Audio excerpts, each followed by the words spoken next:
Als je hier de wei op gaat en je vraagt om het even welke metalhead, welke band ze vooral naar uitkijken, dan staat Judas Priest sowieso in de top 3 en waarschijnlijk gewoon op de eerste plaats. En bij mij zit Ian en Richie van Judas Priest. Guys, welcome. How are you doing? Very well, Bram. Thanks to have us, man. No, thanks for being with us here right now. To start off, I saw a picture on your Instagram page where you guys were having a football soccer game a couple of days ago. Who won? He did. Yeah?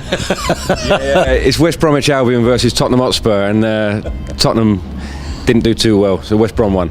You're a Tottenham fan? If I have to be, yeah. I'm kind of out the loop with football and whatever, but I grew up just down the street from White Hart Lane, so if I have to support anyone, it's Spurs, yeah. It's a good team. It's got a lot of Belgians in it. It has. That's probably why it's good, you know. Well, that's probably why we're not doing too well. No, but no, as I said, I'm kind of out the loop on it, so I couldn't tell you. But it's just kind of where I was born and raised, and if I have to support anyone, it's going to be them. Yeah. Now, having you two guys here, it's like having the alpha and the omega of Judas Priest at this moment here at this table. The longest-lasting member of Judas Priest and the newest member. How's he holding up? Oh, he's okay, I think, so far. Yeah, he's papering over the cracks from now to the, you know. No, he's doing great. He's doing really, really well. Yeah, it's added a whole new, you know, series of energy and excitement and whatever, you know. And he's doing all right so far. Yeah. Now, Richie, I'll pay him later. Okay. How surreal is it then to be part of a band that released the first albums before you were even born?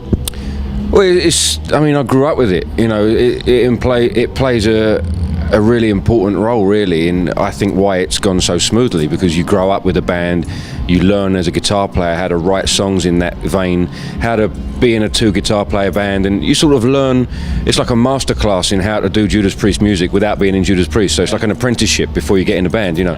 And obviously, no one knows that was going to happen, but when it did, it was very important to have that kind of heritage, knowing the band for that long. Yeah. Ian, what made you guys decide to have Richie on board? What was the final moment that you said, nah, he's the best, he's the one we have to go for? He's the only one that said yes. I doubt that. No, we got Richie actually through a colleague of Richie's who we approached to take over from Ken, you know, and he was already committed, couldn't do it, you know, so he suggested that we check out Richie. And as soon as we did, really, we knew we got our man, you know. I mean, he fit straight in, went, you know, fit like a glove, so we didn't have to look any further, we just knew we got the right man. Yeah. Now, let's go back 45 years ago, 1969 more or less, when you guys started out with an idea for forming a band, and somebody told you, well, I'm going to promise you 45 years later on, you'll be still touring around the world, you'll have 45 million copies sold and everything like that. What would you tell the guy at that time? Oh, I'd probably tell him to go back to the asylum, you know. I mean, it was we just lived from day to day. Honestly, we were doing it because we loved it. If we got anywhere with it, great. And I don't think we'd have been particularly bothered if we hadn't, you know. It's something that my father did before me, you know. He was a double bass player in jazz bands and dance bands and things. He never made any money, you know. He got a bit of pocket money, he enjoyed himself. And we were happy doing that, you know. But when things started to break for us, well, of course, you know, once you got that one record on the shelf, as poorly produced as the first one was, but it's there, it ain't going away, you know. And of course, you know, as soon as you got the one, you want the next one and the next one, and then you can actually plan a career around it. You know, it took a long time, but you know, fortunately, things panned out the way we hoped. Yeah. Was there anything that you would do differently if you were able to go back? I don't think so, no. I don't think so. To do things differently, you always have to do something else. Yeah. And you never know how something else is going to work out anyway, you know. So, no, I wouldn't do anything differently. I'd do exactly the same thing. Richie, which one of the band is actually the selfie king? Gets to ask the most selfies ever? Rob. Yeah. Absolutely, yeah. He goes around to all the bands and gets selfies with everyone. If you check out his Instagram or some of our Instagram posts, it's all Rob.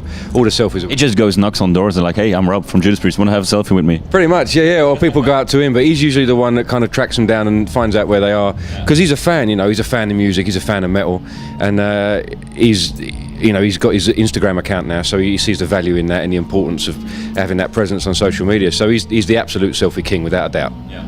Now, I just came across a kind of special study, a study that goes into the loyalty of music fans, not only to their bands, and we know that metal fans are very loyal to their favorite bands, but also to their partners.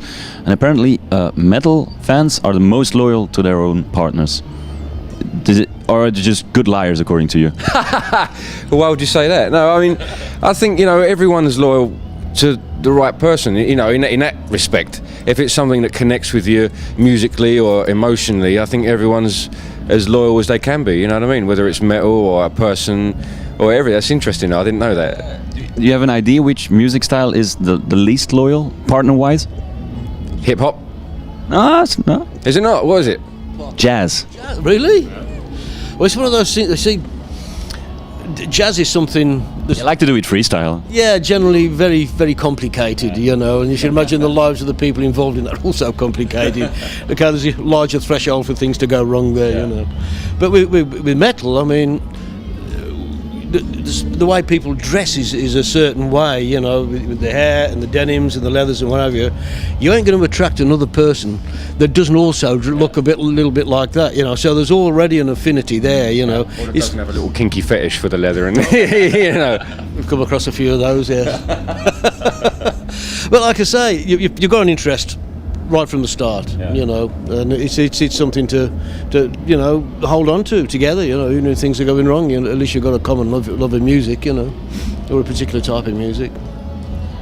Guys, you have some big news as well for the Belgian fans, at least, because there's a big show tonight, of course, but they don't have to wait so long to see you back again here in Belgium. Well, the big news is me and Ian are pregnant. No. The big news is we're coming back to to this part of the world on the 16th of December. Yeah. We are playing the Forest National. Is that the way? How do I say it? Vorst Nationaal. Vorst National. Yeah, that's like national sausage, more or less, that you just said, but National. yeah, but you said it's with a V and not a W. Vorst. We'll go with National Sausage. That's a good idea as well. Funny thing, no, but we're playing at the National Forest National on the 16th of December. We're coming back through Europe, and this is one of the ones that we've just confirmed with our agents and promoters that we'll definitely be back here on the 16th of December. So, check out the socials, check out the website, and come and hang out again with the Priest in December. Last question: is the motorcycle waxed up already? It's always ready to go.